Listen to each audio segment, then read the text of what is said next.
Alright, today we're using a different parametric program. It's one that's built into Revit, and we're going to create a truss like this where you can vary the length, you can vary the height, and you can vary the number of intermediates.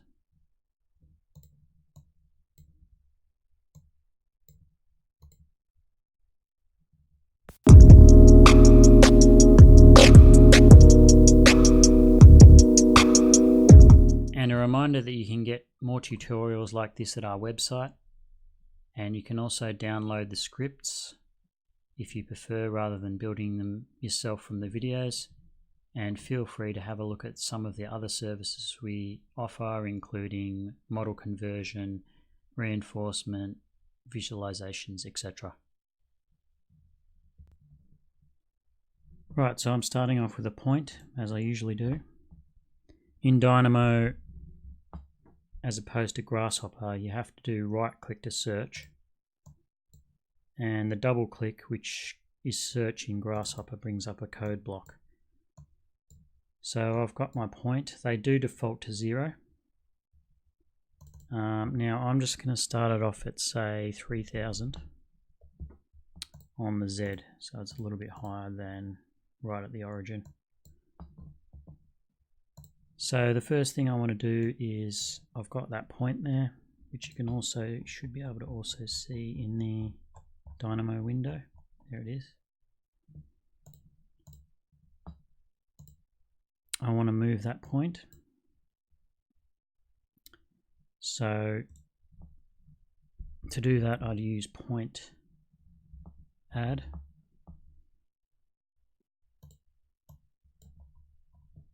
This would be called move in Grasshopper. So every component and the way they do it is slightly different, which can be a little bit frustrating, but you just got to get used to it. So we've got our point, we need a vector to move it to. I'm going to use vector by coordinates, and I'm going to use a slider to control that. So I can do this little arrow here to change that. I'm going to change it to, say, I don't know, 10,000. I'm using millimeters, obviously. Set it to about 7,000. I'm going to move in the X direction. I'm going to add that vector. Now I'll just get my, so I can see what I'm doing. You can switch between the model view and the script view with these buttons up here, and you can also see it in Revit itself. Okay, now I've got those 2 points. I'm going to join them with a line. Start point, end point. Now I'm going to split this line up into a number of segments for the truss. So there's a curve split. I find this search isn't as good in Dynamo as it is in Grasshopper. So you really need to try a few different keywords instead of just the first couple of letters of the component. You've really got to search. Like I used split there to find this component. If you start typing curve, it doesn't come up, but it's another thing you've got to get used to with Dynamo. Okay, so I'm going to split this line. Parameters are between 0 and 1. So I've got to work out how many times I want to split this curve. So I'm going to do that with divide.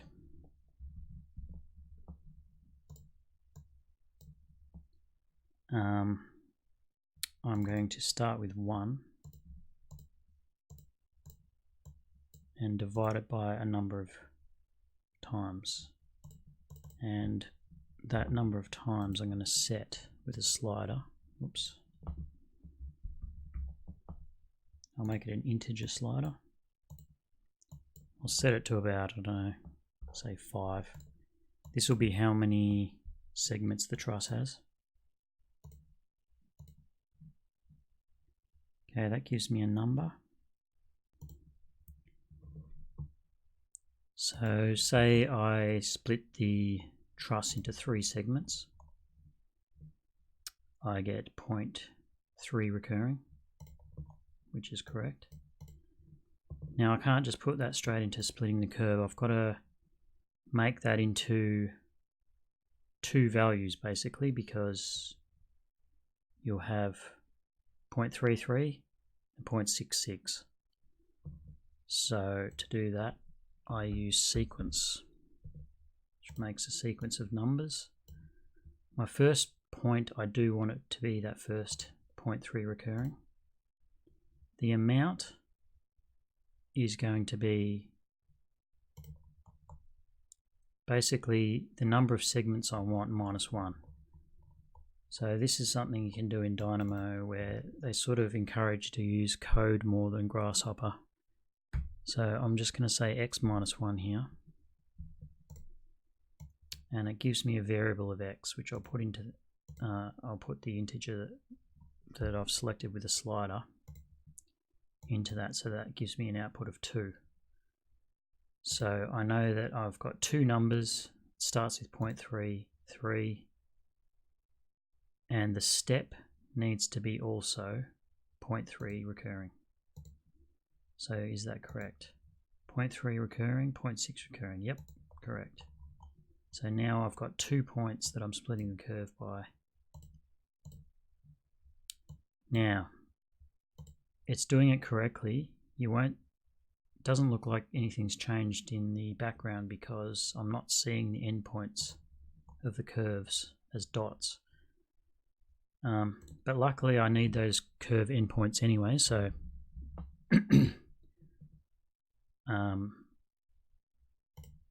now in Dynamo you've got curve endpoint and curve start point.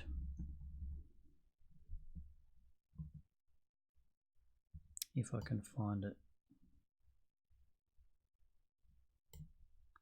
Let's try start point. There we go. So start and end, I'll put those in order. You can see it's come up in the preview there. Okay, so now I've got what I'm going to use as my bottom chord, and it's broken into the number of segments I want. Next thing I'm going to do is I'm going to move that line up and create a top chord. So to do that, I'm going to use translate or geometry translate, which is, I'm going to use this one. There's a couple to choose from. The geometry I'm going to use are the 3 curves. And now I've just got to raise it up in the Z direction. I'm going to use a slider for that.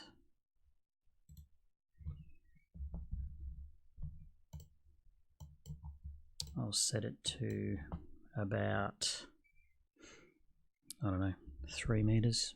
Whoops. 3 meters high, max. Set it to about 2 meters. And for this component, you can just plug that straight into the Z. So then I can just control the top chord height easily. And again, I'm going to use the start point and end point for these 3 segments, and there should be 3 of them, which is correct. I'm going to need them to create the intermediate chords between the top and bottom chord. Now while I'm here, I'm going to also copy by the same amount just the original line, which is just one single line, because that's going to make a better top chord later on. Okay, now I'm going to start joining up these chords with the intermediates. So line by start and end point. And I can use the start points just to join them up as vertical lines to start off with. Now I'm doing a Pratt Truss here. So I need diagonals this way, and then I'm actually going to just mirror that to create the correct truss shape. So if I just copy and paste that component there, I want to create the diagonals this way, and actually that's quite easy given that I've got these start and end points, because I want the start point of the top chord, which I've already got in there, and the end point of the bottom chord. So that was actually really easy. Didn't have to manipulate the lists or anything. So that's half a truss, and I want to mirror that to create the other half, and then I'm going to have to put one extra member in, you'll see in a minute.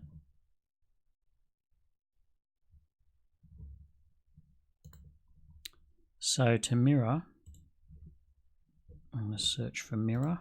Whoops. I'm going to use this mirror here. I'm going to take that geometry. Before I do that though, I'm going to create a list so that all the geometry is bunched up into a list. There's a few different list components in Dynamo, and they work a little bit differently to what you might be used to, but the one I'm using here is list create. So if I add those two, I've got all the intermediates, and then I need to grab the other curves. Now I want the full curves here. So where's my list? I'll add 2 more items. I better do it by in order. Top chord and bottom chord. Okay, so that's a list of all the curves, which I can now mirror that.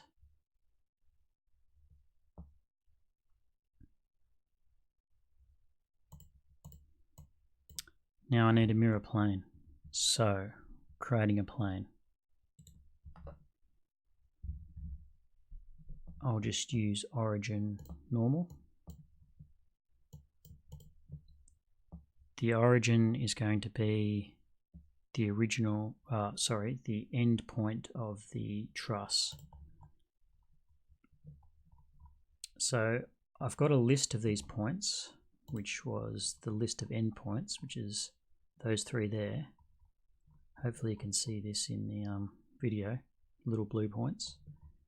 And I just want the last one. So Dynamo's got some interesting little commands, but there is actually a list end component, or last point, last item.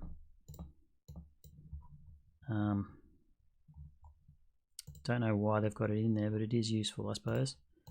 So that will literally just get the last point in that list, which is the one that we want to create the origin for a mirror plane. And then we want to mirror it about the x-axis. So this is a normal. So we want the x-axis as the normal to create the mirror up and down the vertical surface. So if I just type x, you've got an x-axis. And then if I put that into the mirror plane, there we go. I've got a Pratt Truss minus the middle vertical point chord. But it's quite easy to get that middle chord. I'm just going to use one of these lines. I want the last item again. I'm just copying and pasting here. These are the last items of the top chord points. Last item. And I want to join that to the last item of the bottom chord. And now you can see it there. Okay, so we've got the geometry. There's just one last thing we've got to do before we can start adding members to that, assigning members to these lines. And that is we have to create a list of all these lines. Now, before I do some of this, if you have a look at the output of that, you can see that they're bunched up into a different list of lists. So it's actually normally very useful to have that structure, but in this case, it's going to confuse things. So I'm just going to flatten. Whoops. I'm just going to flatten that list completely. If you don't put, if you leave it as default, it just flattens the whole thing. Otherwise you can flatten to different levels. So that's turned that list with all sorts of sublists to just a simple list of lines. So that's my second half of the truss. And I'm going to put that into there. Then I'm going to do the same thing with the first half of my truss.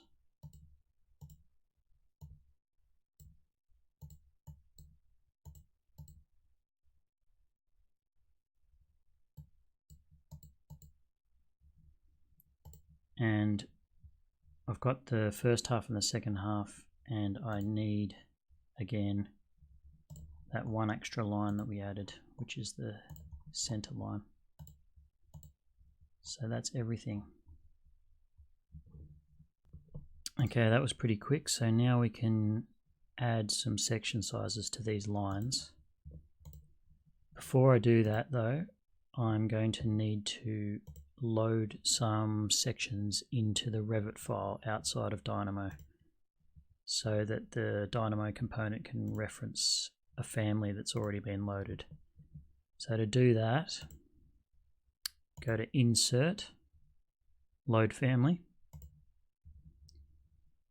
and then you've got to look for the path in your system where the libraries are kept. So you might have to search for that in help or figure that out depending on where it's been installed.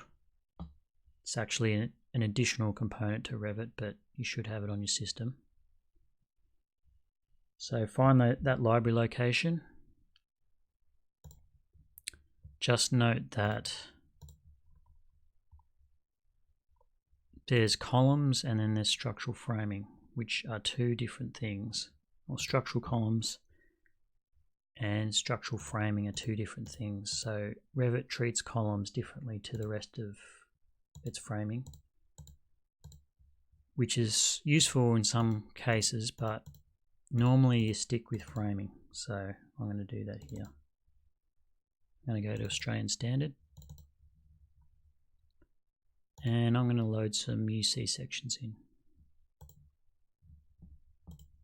So you can choose more than one by holding down Shift. I'm just going to add all the Australian UC sections.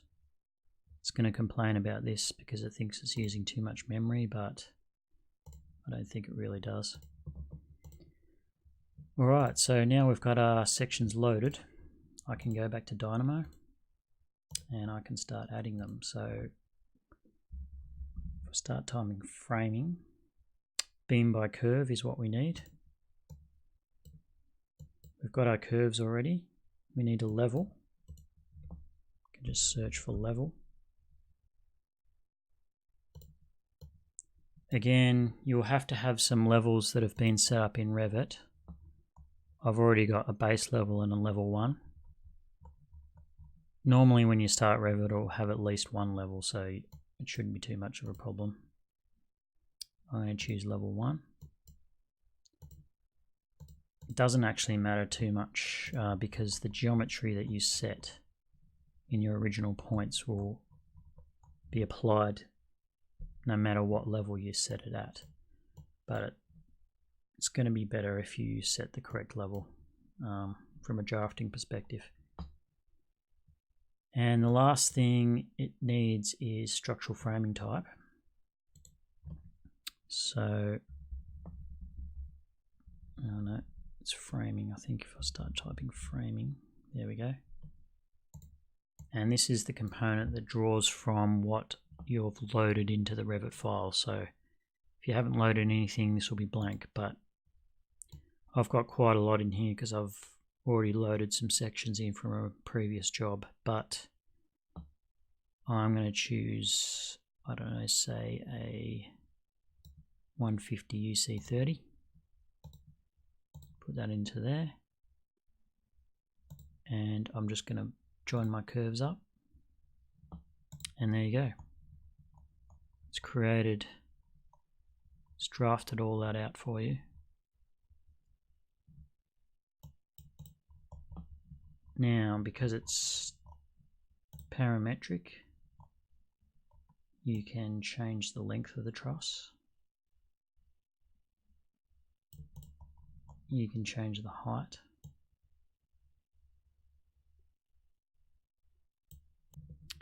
And you can change the number of segments. However, because Revit has an undo function, it can get pretty annoying and confused if you start fiddling around with framing on the fly like I've done there too much. So I recommend changing it from automatic to manual. Now if I just delete that truss, and I change the number of segments to 2, you'll get your different truss. If I go up to 5, there you have it. Now you might think it looks a bit rough with some sections sticking out the top and things like that.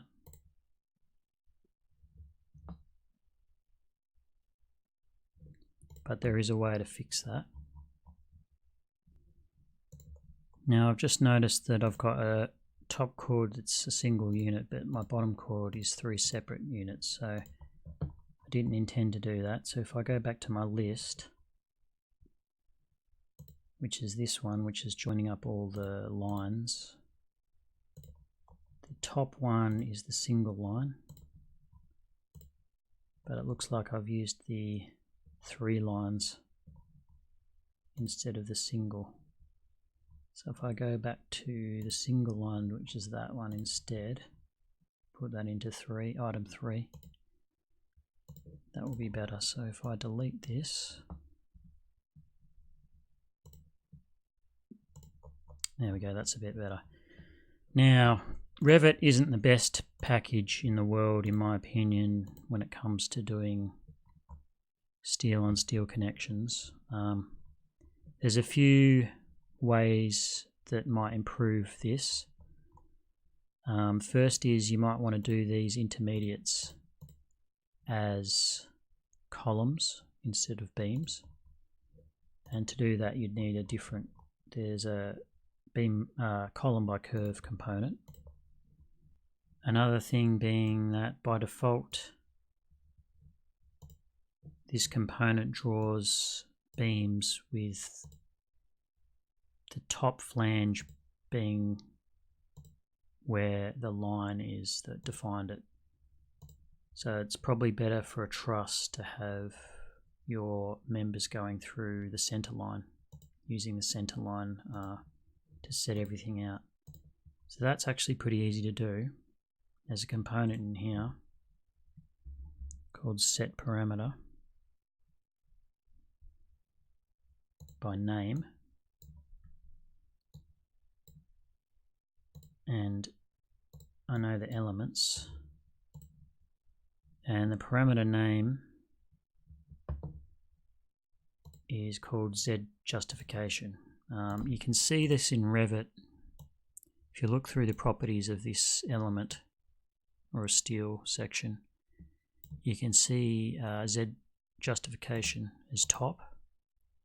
If I made that center, that's probably a better way of doing this truss. So that's what I want to apply to all my members. So we know the name of its Z justification.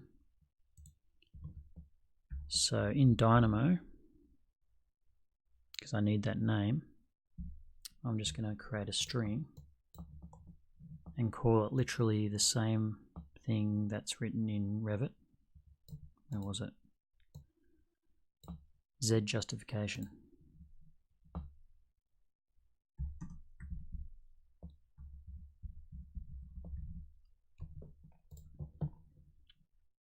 Put that in there. Now I know from doing it in the past that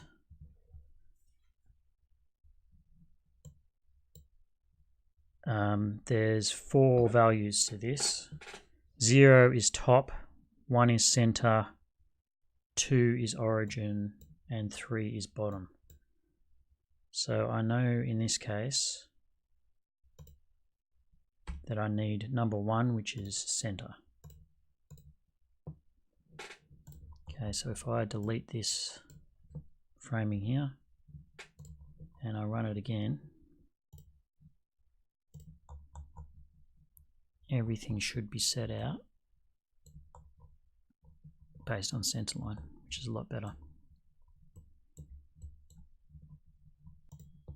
And the last thing you can do, which is more of a drafting thing, is to use this under geometry, beam column join button, where I can start fiddling with how these appear to join up. So you can see these little arrows, and I can just shorten these to clean them up to make it look a little bit better. So there you go, that was a quick overview of using Dynamo to create a structural truss where you can vary the length, height and number of intermediates. If you found it useful, leave a like or subscribe, and I'll see you in the next one.